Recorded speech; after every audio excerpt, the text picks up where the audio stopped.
Hello everyone, मैं पूनम विजर्निया आप सबके लिए लेकर आई हूँ एक नया टॉपिक जिसका नाम है classification of salt affected soils. Mainly 3 प्रकार की होती है। सेलाइन सॉइल जिसे हम बोलते हैं लवणीय मृदा, या जिसे रसियन टर्म में हम बोलते हैं सोलन चाक बोलते हैं। दूसरी जो सॉइल है वो है सोडिक सॉइल। सोडिक सॉइल या इससे हम बोल सकते हैं एल्कली सॉइल। सोडिक या एल्कली सॉइल जिसे हम रसियन टर्म में बोलते हैं सोलन टच। सेलाइन को सोलन चाक बोला जाता है और इसे किस नाम से जाना जाता है, सोलन टेज के नाम से जाना जाता है। और जो थर्ड क्लासिफिकेशन है वो है सेलाइन सोडिक, या हम बोल सकते हैं सेलाइन एल्केली सॉइल।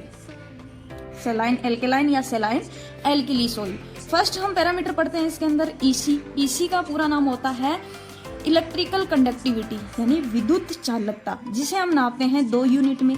एक तो होती है डेसी साइमन पर मीटर या मिलीमोस पर सेंटीमीटर। ईसी जो मेनली होती है सबसे ज्यादा कौन सी सॉइल की होती है, सेलाइन सॉइल।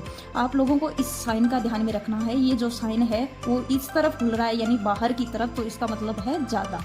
कि जो सेलाइन सॉइल होती है उसकी ईसी क्या होती है, ज्यादा होती है। एल्कली सॉइल या एल्कलाइन जो सॉइल है उसकी ईसी 4 से कम होती है, और जो सेलाइन सोडिक सॉइल है उसकी ईसी जो होती है वो 4 से कम होती है। दूसरा पैरामीटर हम पढ़ते हैं पीएच। पीएच सेलाइन सॉइल का जो होता है 8.5 से कम होता है। एल्कलाइन सॉइल का जो होता है 8.5 से 10 तक होता है, या 8.5 से ज़्यादा भी आ सकता है। जो सेलाइन सोडिक सॉइल है उसका पीएच 8.5 से ज़्यादा, कई बार कम भी हो सकता है थोड़ा बहुत, मोस्टली ज़्यादा ही आता है। ESP exchangeable sodium percentage.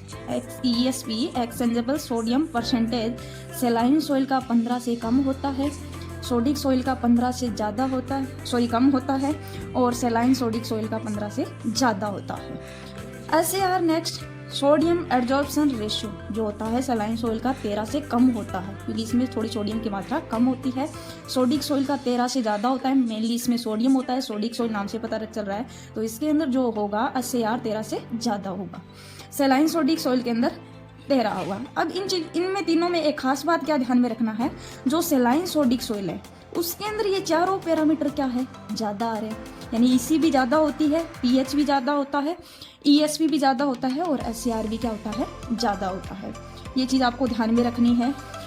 जो नेक्स्ट पैरामीटर है वो साल्ट कंटेंट, यानी कौन सा जो लवण है वो सेलाइन सॉइल में अधिकता होती है। तो सेलाइन सॉइल में मुख्यतः जो होता है सोलुबल साल्ट सोडियम क्लोराइड, जिसे हम नमक बोलते हैं, या सोडियम सल्फेट, या हम बोल सकते हैं सोडियम के सल्फेट व क्लोराइड आयन होते हैं। इसके अंदर सोडियम के सल्फेट व क्लोराइड आयन होते हैं। और जो सोडिक सॉइल होती है उसमें सोडियम के कार्बोनेट और बाइकार्बोनेट आयन होते हैं। ये क्वेश्चन प्री पीजी के अंदर आया हुआ है कि जो सोडिक या एल्कलाइन सॉइल होते हैं उसके अंदर कौन से लवण पाए जाते हैं। सेलाइन सोडिक सॉइल यानी दोनों का मिक्स रूप होता है इसके अंदर।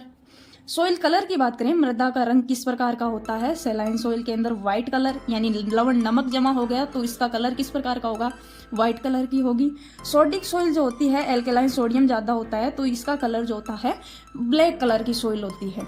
फिजिकल कंडीशन की बात करें कि भौतिक अवस्था जो सेलाइन सॉइल होती है उसकी किस प्रकार से होती है, फ्लोकुलेशन होती है। अब फ्लोकुलेशन का मतलब होता है थोड़े ढेले के रूप में इसके अंदर मृदा होती है, और जबकि सोडिक सॉइल होती है उसकी कंडीशन डिस्पर्सन यानी बिखरी हुई, जिसके अंदर सोडियम कंटेंट ज़्यादा रहेगा वो मृदा किस प्रकार की रहेगी, ऐसे बिखरी हुई अवस्था में रहेगी, जिसे हम बोलते हैं डिस्पर्सन।